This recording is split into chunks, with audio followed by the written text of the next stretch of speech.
Welcome to Samba Samba. Enjoy the video. You start by securing permissions and building knowledge, not parts. You must understand why airspace rules and safety matter, and then learn GPS fundamentals, how satellites, receivers, and coordinate frames produce a position.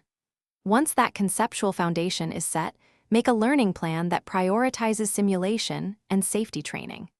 Make sure to schedule time for formal coursework or mentorship. This is about reducing risk and preparing you to evaluate guidance systems at a high level rather than building hardware yet. Now focus on the complex middle, guidance concepts and verification. Learn how estimation and filtering shape positional confidence and how waypoint logic governs decisions. Study these as algorithms and math, not assembly steps. Use simulation environments to explore trajectories and failure modes so you can see outcomes without building devices.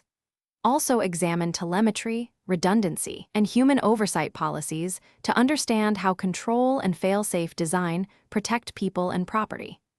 These conceptual exercises teach why systems behave a certain way and finish by moving from study to compliant testing only with appropriate permits, certified ranges, and experienced supervision. Do not proceed in uncontrolled settings. When troubleshooting, keep it non-actionable. Analyze logs, rerun simulations, and consult regulations or accredited experts to interpret anomalies.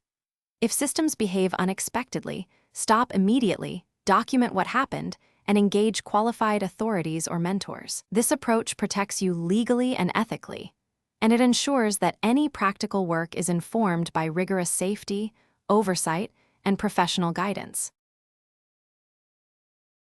Thanks for watching. Consider subscribing if we helped you.